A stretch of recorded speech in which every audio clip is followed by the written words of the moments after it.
While climate change is a global phenomenon, to be sure, it affects different populations and different groups differently. Conventional climate risk assessment assumes the impacts are the same across the board. The problem is, because of inequity, this is simply not true. It really feels like a lot of this technology is going to the rich, white, green, and vain, not really to the most vulnerable communities that really need it.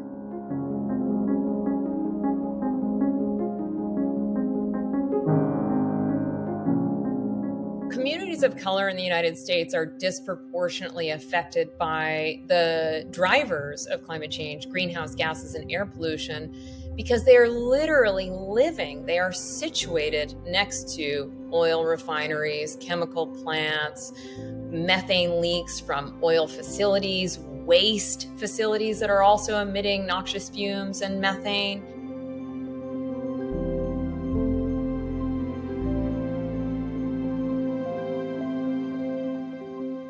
And you know, when it comes to women and their exposure to the drivers of climate change, to air pollution, polycyclic aromatic hydrocarbons, which are molecules released during the burning of fossil fuels, actually are clearly linked to the occurrence of breast cancer.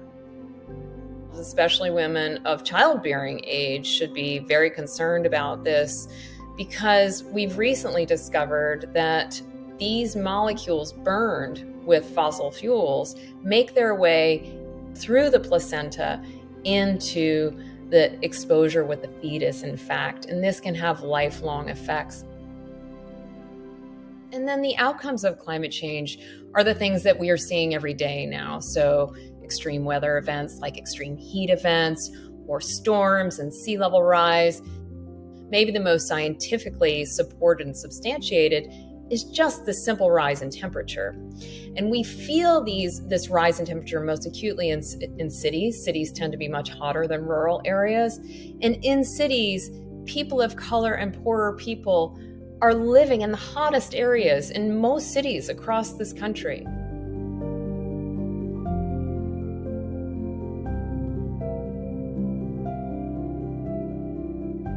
Around the coast, we have poor communities and communities of color that are living in flood zones and zones of risk for these extreme weather events and storms. They're facing the brunt of climate change, and also they have tremendous challenges in recovering from these, what's become really chronic events.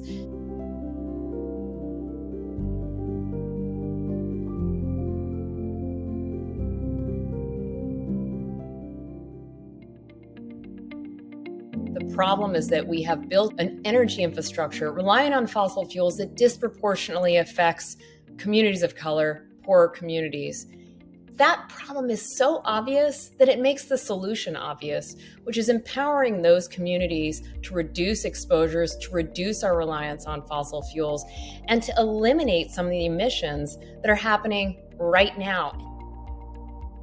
To me, the brownfields, the pollution, the asthma, that's all been here. I think the piece for me that was sort of adding insult to injury is, we've gotten more than our fair share of the environmental bads.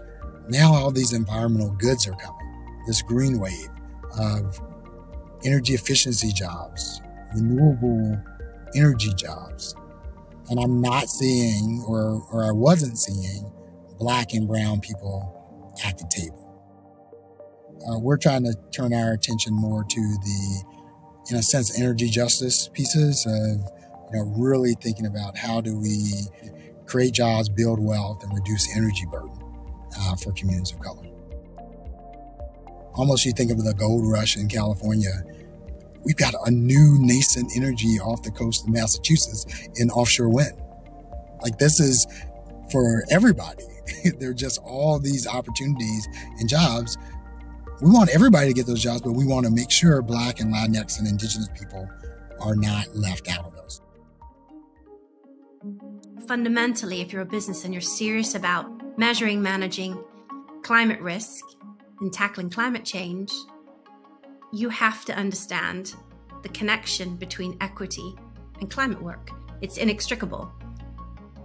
If you're working on climate solutions in the transportation sector, and you don't realize that women around the world globally travel 4 times further than men, then how can you fully understand how to effectively reduce transportation emissions? The challenge, and of course the opportunity, is that women are fundamentally underrepresented across business, across politics, across leadership of all types. Meaningful progress toward climate action necessitates so much more than simply offsetting carbon emissions. It necessitates fundamentally changing the systems that got us here.